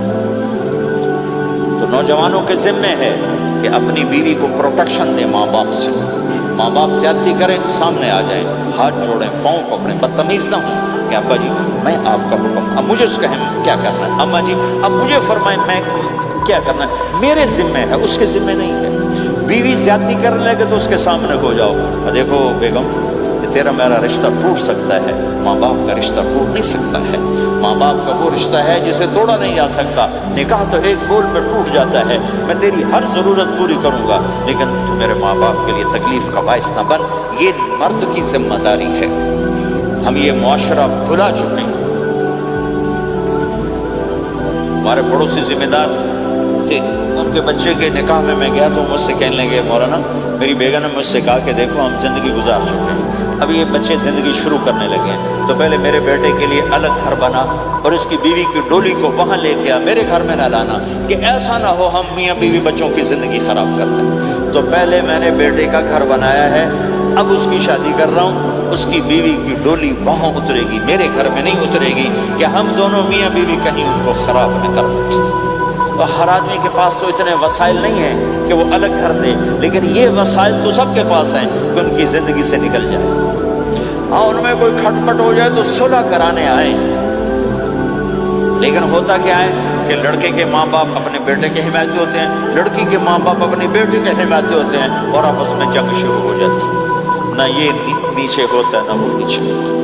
نئی نئی شادی ہوتی، زندگی گزارنے کا پتہ نہیں ہوتا، ٹھوکریں کھاتے ہیں تو ان کو سنبھالنے کی ضرورت ہوتی ہے، لیکن ہوتا کیا ہے کہ ماں باپ اپنے بیٹے کے کان میں نہ بیوی کی شکایتیں لگاتے رہے، یہ کرتی ہے، یہ کرتی ہے، یہ کرتی ہے، اور وہ بچی کو اس کے ماں باپ کہتے رہے کہ یہ کرتے ہیں، یہ کرتے ہیں، یہ کرتے ہیں، زبان پر ٹیپ لگا رہے۔ تو آپ کی زندگی روشن ہو جائے گی، آپ کا جیون خوبصورت ہو جائے گا۔ اور کبھی اونچ نیچ ہو جائے تو معافی مانگو، فوراً معافی مانگو۔ میاں بیوی لڑ پڑیں اور پھر صلح کر لیں، تو اللہ کو یہ عمل اتنا پسند ہے کہ ان کی صلح پر پچھلے سارے گناہ ان کے معاف کر دیتے ہیں۔ قرآن کی ایک آیت اتری ہی میاں بیوی کی لڑائی پر تھی۔ ایک خامد اپنی بیوی پہ بڑے ناراض ہوئے، مسجد میں بیٹھے بیٹھے انہوں نے نیت کی گھر جاؤں گا اور بیوی کی ٹھکائی کروں گا۔ یہ انہوں نے نیت کی، مسجد میں بیٹھے بیٹھے نیت کی گھر جاؤں گا میں ان چنگل لتر پھیرنا۔ میرے اللہ تو آسمان زمین اللہ کے لیے تو سب برابر ہے دیکھنا، تو اللہ پاک نے اسی وقت قرآن اتارا، اسی وقت یا ایھا الذین آمنوا ان من ازواجکم واولادکم عدوا لکم فاحذروہم۔ اے ایمان والو، بیوی بچے اولاد، عدوکم نہیں کہا، عدو لکم، بیچ میں لام لائے ہیں یہ بتانے کے لیے کہ عدو اصلی معنی میں نہیں ہے، یہ اس معنی میں ہے کہ اے ایمان والو تمہارا بیوی بچوں کے ساتھ ٹھاٹھیا ہو سکتا ہے، کھٹ پٹ ہو سکتی ہے، جھگڑا چھوٹا موٹا ہو سکتا ہے، کیا کرنا ہے؟ فاحذروہ، اس سے بچنا ہے، بڑھانا نہیں، بچنا ہے۔ کیسے بچنا ہے؟ ان تعفو، اس جھگڑے کو بڑھانا نہیں، مٹانا ہے۔ وتصفحوا، اس کا اثر دل سے مٹانا ہے۔ وتغفروا، پھر دوسرے کو معاف کرنا ہے۔ یہ تین کام میاں بیوی کرو، اگلا میں کروں گا، فإن اللہ غفور رحیم، تمہارے پچھلے میں سارے معاف کر دوں۔ تو اگر اس مجمع میں کوئی بیوی سے لڑا بیٹھا ہے تو جاتے جا کے صلح کر، کوئی ماں باپ سے لڑا بیٹھا ہے تو جاتے جا کے صلح کر، کوئی ماں باپ بچوں سے ناراض ہیں جا کے خود مان جائیں۔ اس ماحول میں بچوں کو پیار سے لے کے چلنے کی ضرورت ہے۔ میرے نبی کی زندگی محبت کا شاہکار ہے، ساری زندگی کسی کو ڈانٹا نہیں، ساری زندگی کسی کو ڈانٹا نہیں، اپنی وجہ سے، اپنی وجہ، کسی پہ ہاتھ نہیں اٹھایا، اپنی وجہ سے۔ حسن فرماتے میں نے 10 سال اللہ کے نبی کی خدمت کی، ایک دفعہ نہیں کہا یہ کیوں کیا، ایک دفعہ نہیں کہا یہ کیوں نہیں کیا۔ تو بھائیو یہ خوبصورت زندگی ہے۔ آپ یہاں تو خادم نہیں ہوتے، سارا گھرانہ ہی خادم ہوتا ہے۔ تو میں پاکستان میں ہوں تو میں اگلا چیپٹر بیان کرتا ہوں کہ نوکروں کے ساتھ بھی اچھا سلوک کرو۔ وہ یہاں ہے ہی نہیں، تو آپ کو بانڈے مانجنے، آپ کو ٹوائلٹ صاف کرنا ہے، آپ کو گڈی صاف کرنی، ڈرائیور بھی آپ پہ، مالک بھی آپ پہ، پٹرول بھی آپ پہ پاؤ بھائی، چنگا انگلینڈ ہے، پٹرول بھی آپ پہ پاؤ، ہوا بھی آپ پہ بھرو۔ 2.5 لاکھ کی گاڑی یا ڈرائیور آپ پہ، ہماری 2.5 لاکھ پاؤنڈ کی، ہماری 2.5 لاکھ کی سزوکی ہوتی ہے، ہمارا نوکر بیٹھا گاڑی چلا رہا ہوتا۔ نوکر تو اللہ کی بڑی نعمت ہے، تم اس سے محروم۔ کچھ اس کے فائدے بھی ہیں کچھ نقصان بھی ہیں، لیکن فائدے زیادہ ہیں۔ ہمارے بچے اتنے سست ہو جاتے ہیں کہ پانی کا گلاس کہو تو اٹھ کے ہی نہیں دیتے، وہ آگے نوکر کو بلاتے۔ میری اپنی میرے ابا جی مجھے کوئی کام کہتے اتر جا میں نا ان سد کیا تو میں جا ابا جی آگے میں سد کیا، میں خود نہیں جاتا، ایسی سستی پڑ جاتی۔ یعنی تمہیں اپنی حماقت بتا رہا ہوں، سردی میں لیٹا ہوا تھا تو میری رضائی گر گئی تو میں نے باہر سے نوکر بلایا، میں کہا بشیرہ او جی اور آمینہ رضائی میرے اتنے پاس، اپنا سنا رہا ہوں۔ لیکن آپ جہاں جاب کرتے ہیں، جہاں جاب کر رہے ہیں وہاں دیانتداری سے جاب کرو، دھوکہ نہ ہو، فریب نہ ہو، فراڈ نہ ہو۔ آپ بھی کہیں ملازم تو ہیں، کہیں کام کر رہے ہیں، کوئی آپ کی دکان پہ کام کر رہا ہے، گھروں میں کام کرنے والے، دکانوں پہ کام کرنے والے تو ہیں۔ اور جن لوگوں کے پاس پیپر نہیں ہوتے ان کو اتنے تھوڑے پیسے دیتے ہیں کہ وہ بیچارے روٹی بھی نہ کھا سکتے، کہ بھائی یہ لینے چونکہ ان کو پتہ ہے کہ بیچارہ پھنسا ہوا ہے اور کہیں نہیں جا سکتا ہے۔ تو ایسا نہ کرو، یہ ظلم نہ کرو۔ اب بولتا ہے ایسے لوگ رکھو نہیں، تمہارے لیے قانون ہے، اس کی گنجائش کوئی نہیں۔ لیکن اگر کوئی اس طرح رکھتا ہے تو پھر یہ ظلم نہ کرے کہ 100 کی بجائے 10 پاؤنڈ دے رہا ہو، کہیں لینے تو لے لو، اس کو پتہ ہے اس بیچارے نے کہیں نہیں جانا۔ ایسے ظالم نہ بنو۔ وہ ہمارے یہاں کرائسس چل رہا ہے بہت زیادہ، تو جو بیچارہ پھنس جاتا ہے نا تو پراپرٹی بیچنے پر آتا ہے تو اس کی 1 کروڑ کی پراپرٹی کے 20 لاکھ لگاتے ہیں۔ میں گزر رہا تھا مال ٹاؤن میں، ایک دوست کے پاس ٹھہرا تھا، وہ پراپرٹی ڈیلر تھا۔ تو ہم صبح واک کر رہے تھے تو ایک گھر کے قریب سے گزرے، کچھ 6 کنال کا گھر تھا۔ اسے کہنے لگا مولانا اس گھر کی قیمت ہے 24 کروڑ، 24 کروڑ کا گھر ہے فزیکلی، لیکن اس کا مالک پھنس چکا ہے قرضوں میں، اب اس کو بیچنا چاہتا ہے تو 18 کروڑ سے اوپر 1 پیسہ نہیں کوئی لگا رہا، اور یہ اس بیچارہ بیچے گا، یہ 8 کروڑ کا لاس دے کر 6 کروڑ کا لاس دے کر بیچے گا جو یہ پھنس چکا ہے۔ میں نے کہا اگر میرے پاس پیسے ہوتے تو میں اس کا 24 کروڑ کا گھر لیتا 30 کروڑ کا، کہ 24 کروڑ اس کے قرضے میں جاتے اور 6 کروڑ سے اپنا الگ کاروبار کر لیتا۔ مسلمان تو مظلوم کی مدد کرتا ہے، مسلمان تو دکھی کی مدد کرتا ہے، نہ کہ مصیبت زدہ کو اور لوٹ لینا، مرے نو مارے شاہ مدار، یعنی مصیبت زدہ پر اور مصیبت ڈالے۔ بھائیو یہ وہ خوبصورت اخلاق ہیں، اپناؤ گے اللہ چمکائے گا، اللہ اس جہان کی عزت دے گا۔ اور ایک آخری میری بات ہے، بہت بڑا مجمع ہے، بہت سارے نوجوان نظر آ رہے ہیں، آج تک جو اللہ رسول سے جنگ کی اس سے صلح کر لیں، جو گناہ کی اس سے معافی مانگ لیں۔ ادھر ہم معافی مانگیں گے تو اللہ معاف کر دے گا، ادھر ہم توبہ کریں گے ادھر اللہ معاف کر دے گا۔ اور آپ تو ماشاءاللہ سارے بہت اچھے بیٹھے ہوئے ہیں۔ میرا ایک شاگرد ہے مولوی امجد، کراچی میں امام مسجد، اس کے پڑوس میں ایک عورت تھی، وہ لڑکیاں سپلائی کرنے کا کام کرتی تھی، کتنا ذلیل کام،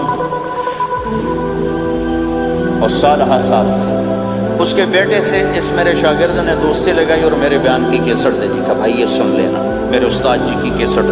اس نے گھر میں جا کے لگا لی، اس کی ماں چلتے پھرتے کانوں میں آواز پڑ رہی ہے، آخر وہ آ کے بیٹھ گئی، کہنے لگی سنا، مجھے بھی سنا۔ تو اس نے سارا سنا، پھر کہا دوبارہ سنا، پھر سنا، کہا دوبارہ سنا، پھر سنا۔ تو کہنے کہ یہ کون ہے؟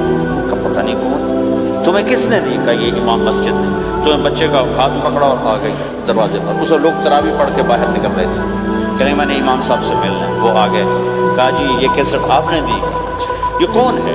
کہا میرے استاد ہے۔ کیا نام ہے؟ طارق جمیل۔ اچھا، انہوں نے توبہ کی بڑی بات بتائی ہے، تمہیں پتہ ہے نا میرا کیا کام ہے؟ کہ میری توبہ قبول ہو سکتی ہے؟ کیوں نہیں ابا جی ہو سکتی؟ تو بہت ٹھیک ہے، پھر میں اللہ کو گواہ بناتی ہوں میری توبہ۔ اور اس نے مسجد میں آنا شروع کر دیا، تراویح 5واں روزہ ہے، اور دعا مانگتی ہے اللہ اگر میری توبہ قبول ہے تو مجھے اپنے پاس بلا لے، یا اللہ اگر میری توبہ قبول ہے تو مجھے اپنے پاس بلا لے۔ 29ویں روزے سجدے کی حالت میں اللہ نے اٹھا لیا۔ ساری زندگی کام کیا کیا؟ لڑکیوں کی سپلائی، اتنا بدترین کام، اور موت آئی رابعہ بصری جیسی۔ یہ ہے توبہ کا کمال، کہ اللہ کی رحمت سے کبھی نا امید نہیں ہونا چاہیے۔ اللہ کوئی تھانے دار نہیں ہے کہ اس نے چھتر پھیرنا ہے، اللہ کریم ہے، مہربان ہے، ہمارا دوست ہے، ہمارا رب ہے۔ تو جب کبھی خطا ہو فوراً توبہ کرو، فوراً توبہ کرو، انشاءاللہ ایک دن آئے گا کہ اللہ ہمیں اپنی توبہ پہ پکا کر دے گا۔ تو یہ نیت تو کرو سارے جتنے بیٹھے ہو بوڑھے جوان کہ پچھلے پر ہم توبہ کرتے ہو نیت، کہو یا اللہ میری توبہ، پھر کہو یا اللہ میری توبہ، پھر کہو یا اللہ میری توبہ۔ اگر یہ آپ نے سچے دل سے کہا ہے تو آپ کو مبارک ہو، آپ کے سب گناہ معاف ہو گئے، سارے معاف ہو گئے۔ حقوق باقی ہیں، علماء سے پوچھ لینا ان کی ادائیگی کیسے کرنی ہے، گناہ سارے معاف ہو گئے۔ اور آئندہ اگر کبھی توبہ ٹوٹے تو پھر کر لینا، پھر کر لینا، پھر کر لینا، میرے رب کی رحمت پہ کوئی اثر نہیں پڑتا۔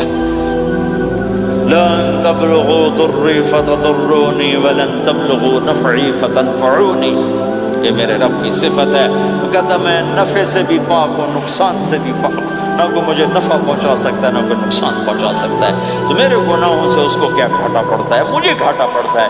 لہٰذا جب بھی ہم معافی مانگیں گے وہ خوشی سے معاف کریں گے، جب بھی توبہ کریں گے خوشی سے قبول کریں گے، ٹھیک ہے نا؟ سارے نیت کرتے ہو؟ اللہ تعالیٰ نے اس کائنات میں بے شمار مخلوق کو پیدا فرمایا، اور ان مخلوق میں سے ایک افضل ترین مخلوق انسان ہے۔ اللہ تعالیٰ نے اس کائنات کے تمام مخلوق میں سب سے افضل مخلوق انسان کو بنایا، اور قرآن میں صاف طور پر یہ مقصد واضح کر دیا کہ ہم نے انسان کو اور جنات کو صرف اپنی بندگی اور اپنی عبادت کے لیے پیدا کیا۔ یعنی انسان کی تخلیق کا مقصد، انسان کو پیدا کیے جانے کا مقصد صرف یہ ہے کہ وہ اللہ کی بندگی کرے، اللہ کی اطاعت کرے، اللہ کی احکام کی فرمانبرداری کرے، کوئی ایسا کام نہ کرے جس سے اللہ کی ناراضگی آتی ہو۔ یعنی انسان کی زندگی کا مقصد اس پروردگار کی رضامندی ہونی چاہیے جس پروردگار نے اسے ایک مکمل انسان بنایا۔ اللہ تعالیٰ نے کبھی اپنی نعمتوں کو گنوایا، کہیں اللہ تعالیٰ نے یہ کہا کہ کس نے یہ آنکھیں بنائی، کس نے یہ کان بنائے، کس نے یہ ہاتھ بنائے، وہ کون ہے؟ وہ اللہ ہے۔ اللہ تعالیٰ نے اپنی بے شمار نعمتوں کو قرآن میں بیان فرمایا اور لوگوں کو یہ تنبیہ فرمائی کہ تم متوجہ ہو جاؤ، اللہ کی طرف آؤ۔ انسانی زندگی کا مقصد صرف اور صرف اللہ کی رضامندی ہے، اور حقیقت بھی یہی ہے کہ اس کائنات کا مالک اور ہر چیز کا مالک صرف اللہ تعالیٰ ہے۔ انسان اپنے آپ میں بے بس ہے۔ انسان کی بے بسی کا عالم یہ ہے کہ وہ اپنی سانس کا بھی مالک نہیں ہے، اپنی زندگی کا بھی مالک نہیں ہے۔ ہر چیز پر اللہ کو کنٹرول حاصل ہے، تو پھر کیوں نہ ہو کہ اس پروردگار کو خوش کیا جائے جو تمام عالم کو بنانے والا ہے۔ سب سے بڑی بات یہ ہے، اللہ تعالیٰ نے قرآن میں یہ بیان فرمایا کہ انسانوں کو ہم نے آنکھیں دی ہے، بصیرت بھی دی ہے، بصارت بھی دی ہے، یعنی سوچنے اور سمجھنے کی طاقت بھی دی ہے۔ انسان ہی ایک ایسی مخلوق ہے جس کو اللہ تعالیٰ نے عقل جیسی نعمت سے نوازا ہے۔ انسان صحیح اور غلط کو سمجھ سکتا ہے، صحیح اور برے راستوں کو جان سکتا ہے۔ اسی لیے اللہ تعالیٰ نے یہ نعمت دی ہے تاکہ انسان اللہ کی طرف آئے، اللہ کو پہچانے، اور جو کچھ اللہ تعالیٰ کے احکامات ہیں ان چیزوں پر عمل کرے۔ اللہ تعالیٰ نے اس کام کے لیے بہت سارے نبیوں کو بھیجا، چنانچہ حضرت آدم علیہ السلام سے لے کر محمد صلی اللہ علیہ وسلم تک ایک نبیوں کا سلسلہ جاری رہا۔ نبیوں کا آنے کا مقصد صرف اور صرف یہی تھا کہ جو لوگ اللہ سے بھاگے ہوئے ہیں، جو لوگ اللہ کو نہیں جانتے ہیں، ان کے دلوں میں اللہ کی پہچان بیٹھانا، اللہ کی محبت ڈالنا، اور اسی مقصد کی تکمیل کے لیے اللہ تعالیٰ نے اپنے پیارے نبی محمد صلی اللہ علیہ وسلم کو بھیجا۔ جب اللہ کے نبی صلی اللہ علیہ وسلم آئے تو آپ نے بھی لوگوں کو یہی بتایا، اللہ سے ملنے کا طریقہ سمجھایا، اللہ سے قریب کیا، اور بہت ساری باتیں جو اللہ تعالیٰ نے اپنی تعلیمات سے اور اللہ تعالیٰ کی طرف سے نازل کردہ قرآن سے اللہ کے نبی صلی اللہ علیہ وسلم نے لوگوں کو بتایا اور سمجھایا۔ اس لیے اللہ تعالیٰ کے قریب ہونا چاہیے، اور اللہ تعالیٰ بار بار قرآن میں یہ بات ارشاد فرماتا ہے کہ میں ہی ہوں جو اپنی مخلوق کی روزی کا مالک ہوں اور اس کا ذمہ دار بھی ہوں، اور میری ہی بس تمام چیزوں پر چلتا ہے۔ اور اللہ تعالیٰ یہ بھی بیان فرماتے ہیں کہ میں بڑا غفور الرحیم ہوں، اگر کسی سے کوئی خطا ہو جائے تو اس سے شرمندہ نہ ہو، بلکہ اللہ تعالیٰ کے حضور توبہ کرے، میں بڑا بخشنے والا ہوں، میں بڑا معاف کرنے والا ہوں۔ اللہ تعالیٰ اپنی صفت کو قرآن میں کئی جگہ بیان کرتے ہیں۔ اس لیے اگر کسی سے گناہ بھی ہو تو پھر وہ اللہ کی طرف رجوع کرنا چاہیے۔ اللہ تعالیٰ عمل کی توفیق عطا فرمائے۔ سبسکرائب کریں ہمارے چینل لائٹ ہیومینٹی کو، کلک کریں بیل آئیکن پہ جس سے ہر ایک